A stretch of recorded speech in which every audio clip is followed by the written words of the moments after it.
प्रभु तेरी वाणी जीवन की रोटी, नैनों की ज्योति अंधेरा मिटाती।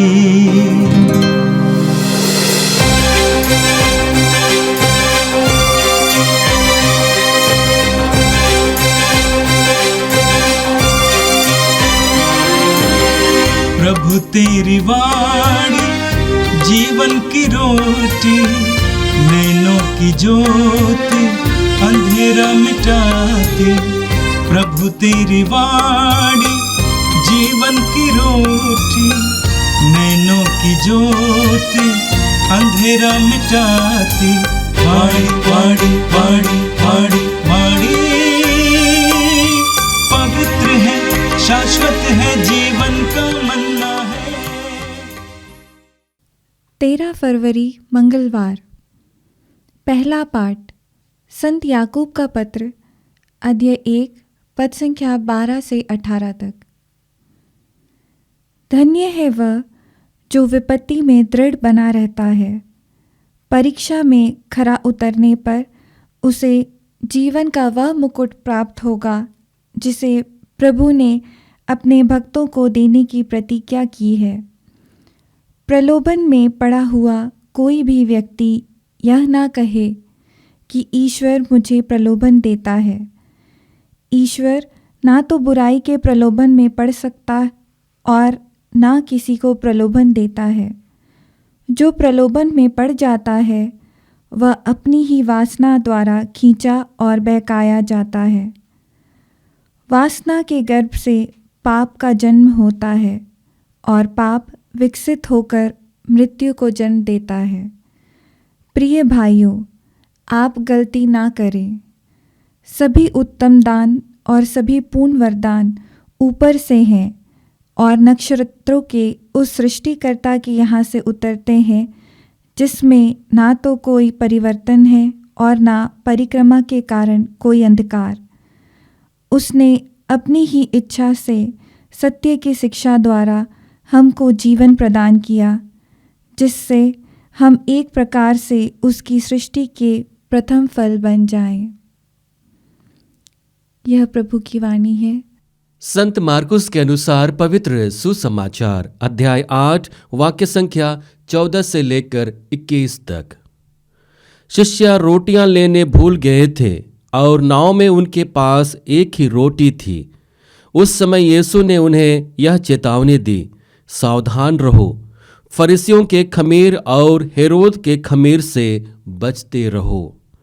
इस पर वे आपस में कहने लगे, हमारे पास रोटियां नहीं हैं, इसलिए यह ऐसा कहते हैं। यीशु ने यह जानकर उनसे कहा, तुम लोग यह क्यों सोचते हो कि हमारे पास रोटियां नहीं हैं, इसलिए यह ऐसा कहते हैं? क्या तुम अब तक नहीं जान गए हो, नहीं समझ गए हो? क्या तुम्हारी बुद्धि मारी गई है? क्या आंखें रहते भी तुम देखते नहीं और कान रहते भी तुम सुनते नहीं? क्या तुम्हें याद नहीं है जब मैंने 5,000 लोगों के लिए 5 रोटियां तोड़ी तो तुमने टुकड़ों के कितने टोकरे भरे थे? शिष्यों ने उत्तर दिया, 12। और जब मैंने 4,000 लोगों के लिए 7 रोटियां तोड़ी तो तुमने टुकड़ों के कितने टोकरे भरे थे? उन्होंने उत्तर दिया, 7। इस पर यीशु ने उनसे कहा, क्या तुम लोग अब तक नहीं समझ सके? यह प्रभु का पवित्र सुसमाचार है। ख्रिस्त प्रभु की जय। यीशु में मेरे प्रिय भाई और बहनों, जब भी हम सड़क पर यात्रा करते हैं और यात्रा के दौरान हम लोग साइन बोर्ड में लिखा हुआ पाते हैं, सावधानी हटी, दुर्घटना घटी। यह संदेश हमें अपने आप को सचेत करने के लिए और दुर्घटना से बचे रहने के लिए आगाह करता है। यह एक संवैधानिक चेतावनी है और जिसको यदि हम अपने जीवन में आत्मसात करते हैं तो हमारी सड़क सुरक्षा बढ़ जाती है। वहीं इस प्रकार के संदेश को अगर हम नकारते हैं और उनको हम इनकार करते हैं तो कहीं ना कहीं हम दुर्घटनाग्रस्त हो जाते हैं। उसी प्रकार से आज के दोनों पाठ हमें अपने आध्यात्मिक जीवन को, अपने क्रिस्तीय जीवन को किस प्रकार से सबल बनाएं, सक्षम बनाएं, अच्छे बनाएं, उस प्रकार की चेतावनी हमें देते हैं। आज का पहला पाठ याकूब के पत्र से लिया गया है और याकूब अपने पत्र को अपने लोगों के सामने रखते हुए हमें दो बातों के ऊपर मनन चिंतन करने के लिए कहते हैं। पहली बात है विपत्ति और दूसरी बात है प्रलोभन। और इन दोनों बातों को रखते हुए सबसे पहले संत याकूब या स्पष्ट कर देते हैं कि प्रलोभन ईश्वर के द्वारा नहीं भेजा जाता है, वह ईश्वर के द्वारा निर्गत योजना नहीं है। हम वचन में पढ़ते हैं, ईश्वर ना तो बुराई के प्रलोभन में पड़ सकता है और ना किसी को प्रलोभन देता है।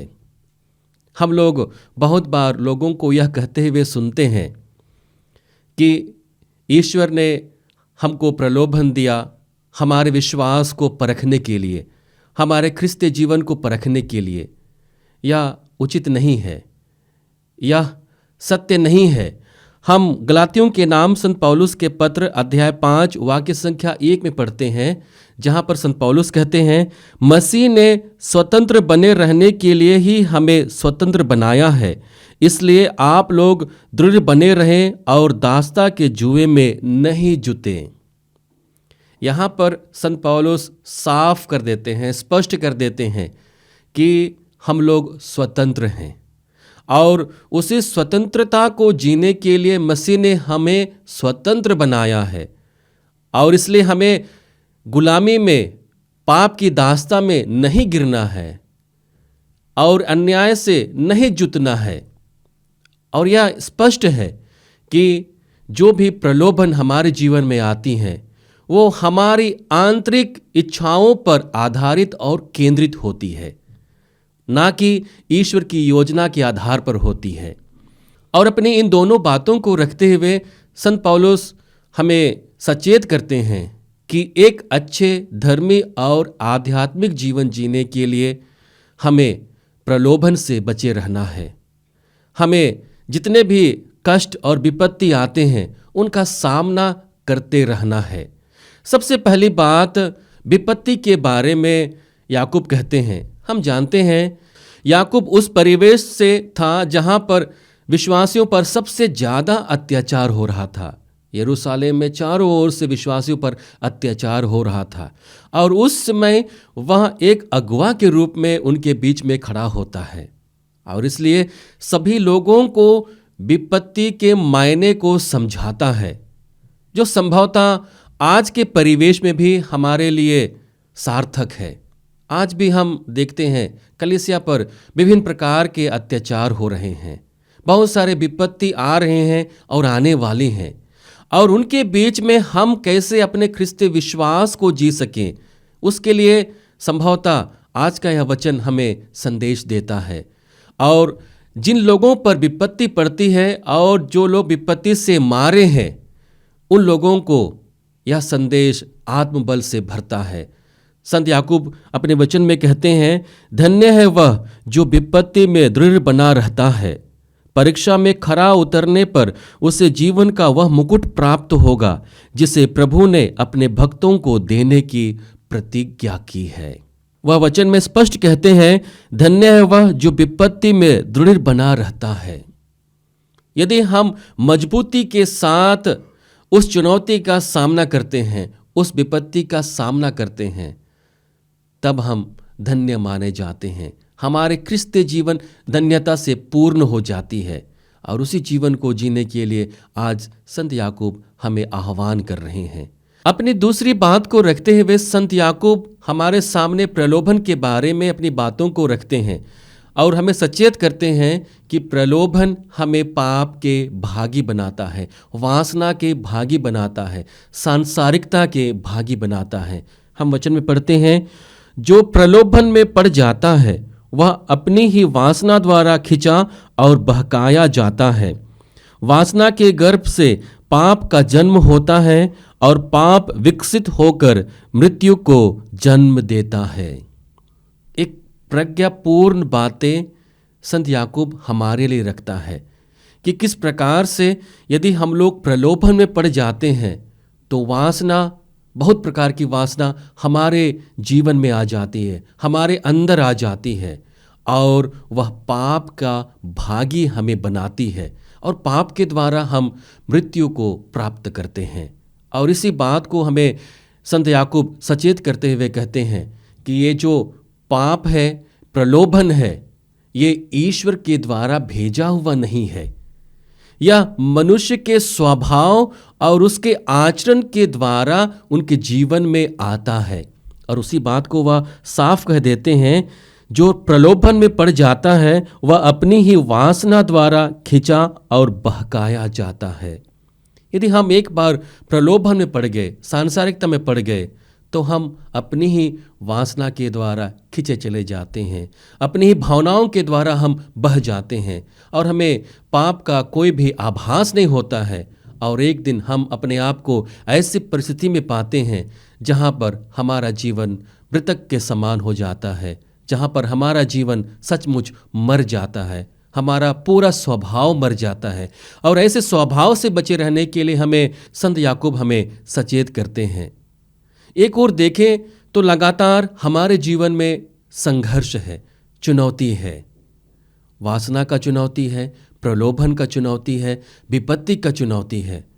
तो यदि हम इस प्रकार के जीवन से भरे हुए हैं, घिरे हुए हैं, तो हमारे लिए कैसा जीवन जीना है, इसी के विषय में संत याकूब अपने वचन में आगे कहते हैं, प्रिय भाइयों, आप गलती ना करें, सभी उत्तम दान और सभी पूर्ण वरदान ऊपर से हैं और नक्षत्रों के उस सृष्टिकर्ता के यहाँ से उतरे हैं, जिसमें ना तो कोई परिवर्तन है और ना परिक्रमा के कारण कोई अंधकार।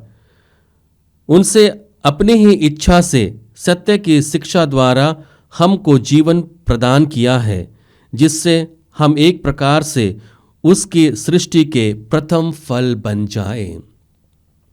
हमें जीवन की चुनौतियों पर केंद्रित होकर नहीं, बल्कि ईश्वरीय वरदान पर केंद्रित होकर जीवन बिताना है, जो संभवतः हमें सृष्टि का प्रथम फल उत्पन्न करने के लिए हमें सक्षम बनाएगा। और इसलिए संत याकूब चुनौतियों के साथ साथ हमें एक दृढ़ता और धैर्य देते हुए हमें एक मार्ग बताते हैं कि हमें इन सभी का सामना करते हुए ईश्वरीय गुणों और ईश्वरीय वरदान के अनुरूप अपने जीवन को जीते हुए सत्य के लिए समर्पित रहने के लिए हमें आह्वान करते हैं। हम कुरिन्थियों के नाम संत पौलुस के पहले पत्र अध्याय 15 वाक्य संख्या 58 में पढ़ते हैं, जहाँ पर संत पौलुस कहते हैं, आप दृढ़ तथा अटल बने रहें और यह जान कर करें कि प्रभु के लिए आपका परिश्रम व्यर्थ नहीं है, आप निरंतर उनका कार्य करें। और इसी कार्य को करने के लिए हमें एक मार्ग बताते हैं। संत याकूब हमारे लिए एक मार्ग प्रशस्त करते हैं। यीशु में मेरे प्रिय भाई और बहनों, आइए हम संत याकूब के इन वचनों पर विशेष रूप से अपने क्रिस्तीय जीवन पर गहन रूप से मनन चिंतन करें। अपने भावी संकटों और विपत्ति का सामना करने के लिए अपने आप को सबल बनाएं। सांसारिकता में ना भटकने के लिए और उसकी वासना में अपने आप को ना खोने के लिए हम अपने आप को मजबूत बनाएं और इन सब का सामना करते हुए अपने क्रिस्तीय जीवन को और अधिक उत्तम बनाएं।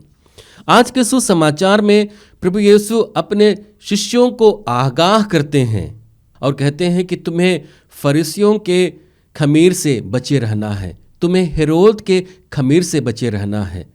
लेकिन यीशु के शिष्य उस बात को समझ नहीं पाए। वे देख रहे थे लेकिन देखने में असमर्थ थे, वे सुन रहे थे लेकिन समझने में असमर्थ थे। और इसलिए यीशु उन्हें चेतावनी देते हैं, आगाह करते हैं कि उन्हें हेरोद के खमीर से बचे रहना है, उन्हें फरीसियों के खमीर से बचे रहना है और अपने आप के जीवन को उनसे दूर करना है। यहाँ पर हमें समझने की बात है, हम जानते हैं कि फरीसी लोग पाखंडपूर्ण जीवन को व्यतीत कर रहे थे।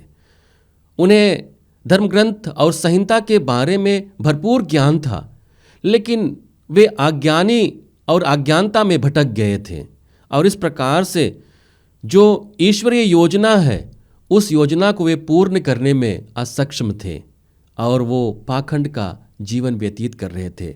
और इस पाखंड के खमीर से यीशु उन्हें बचने के लिए आगाह करते हैं।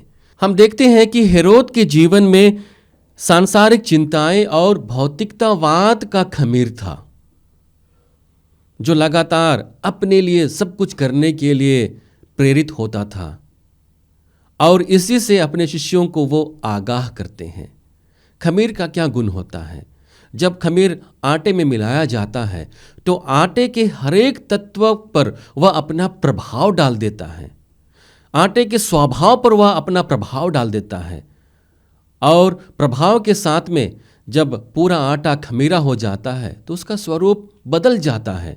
उसी प्रकार से जब व्यक्ति में बाहरी और दुनियावी चीज हावी हो जाती है और प्रभावी हो जाती है तो उनका सोच, उनका समझ और उनका कार्यशैली सारा कुछ बदल जाता है। और इसी के प्रभाव से बचे रहने के लिए यीशु उन्हें सचेत करते हैं और आगाह करते हैं कि उन्हें इस प्रकार के खमीर से बचे रहने की ज़रूरत है। आज हमें अपने जीवन को परख कर देखने की ज़रूरत है कि क्या मेरे जीवन में अहंकार, भौतिकतावाद और नकारात्मक खमीर पड़ा हुआ है जो मेरे सोच को, विचार को प्रभावित करता है। और जब ऐसा है तो हमें उस खमीर को बाहर निकालने की ज़रूरत है और हमें प्रेम, दया, क्षमा, ईश्वरीय मनोभाव के खमीर को अपने जीवन में लेकर आना है ताकि हमारा संपूर्ण जीवन ईश्वरमय हो जाए। हम संत पेतरुस के पहले पत्र अध्याय 5 वाक्य संख्या 8 से 9 के बीच में पढ़ते हैं, जहां पर संत पेतरुस कहते हैं, आप संयम रहें और जागते रहें। आपका शत्रु शैतान दहाड़ते हुए सिंह की तरह विचरता है और ढूंढता रहता है कि किसे फाड़ खाए। आप विश्वास में दृढ़ होकर उसका सामना करें। यीशु में मेरे प्रिय भाई और बहनों, आज के दोनों पाठ हमें अपने व्यक्तिगत जीवन के जितने भी समस्याएं हैं, जितने भी प्रलोभन हैं, उन सब से बचे रहने का एक मार्ग देता है। और लगातार हमारे जीवन में संघर्ष है, उसी के बारे में संत पेतरुस कहते हैं कि आप जागते रहें और संयम रहें। हमें लगातार जागते रहना है, हमें एक संयमित जीवन को व्यतीत करना है, क्योंकि हमारा शत्रु शैतान दहाड़ते हुए सिंह की तरह विचरता है और यदि हम उसके प्रभाव में आ जाते हैं तो हमारा सर्वनाश हो जाता है। हमें ज़रूरत है कि हम विश्वास से परिपूर्ण होकर, प्रेम से परिपूर्ण होकर, ईश्वरीय योजना से परिपूर्ण होकर उस चुनौती का सामना करें। आइए हम इस वरदान के लिए प्रभु से प्रार्थना करें। हे सर्वशक्तिमान पिता परमेश्वर, हम धन्यवाद देते हैं प्रभु आज के सुंदर दिन के लिए, तुझसे मिले हुए हर एक वरदान के लिए प्रभु धन्यवाद देते हैं। धन्यवाद पिता आज के इन दोनों वचनों के लिए जो हमारे क्रिस्तीय विश्वास को बढ़ाने में मदद कर रहा है। धन्यवाद देते हैं पिता संत याकूब के लिए, जिन्होंने प्रज्ञा से परिपूर्ण होकर हमारे क्रिस्तीय विश्वास को बढ़ाने के लिए हमें अपने वचन को दिया है। हमें किस प्रकार से प्रलोभनों से बचना है, हमें किस प्रकार से विपत्ति में धैर्य को लेकर आना है, इसके बारे में हमें बताते हैं प्रभु। धन्यवाद देते हैं पिता तेरे पुत्र हमारे प्रभु यीशु ख्रिस्त के लिए, जो हमारे जीवन को प्रेम, दया, क्षमा और ईश्वरीय स्वभाव के खमीर को बढ़ाने के लिए मदद करता है। हमें बल दे पिता कि हम इन वचनों के प्रति अपने आप को उत्तरदायी बना सकें, इन वचनों के प्रति हम समर्पित होकर अपने क्रिस्तीय जीवन को और अधिक उत्तम और मधुर बना सकें। हम यह प्रार्थना करते हैं हमारे प्रभु क्रिस्त के द्वारा, आमीन। प्रभु तेरी वाणी जीवन की रोटी, नैनों की ज्योति अंधेरा मिटाती। वाणी वाणी वाणी वाणी वाणी पवित्र है, शाश्वत है, जीवन का मन्ना है।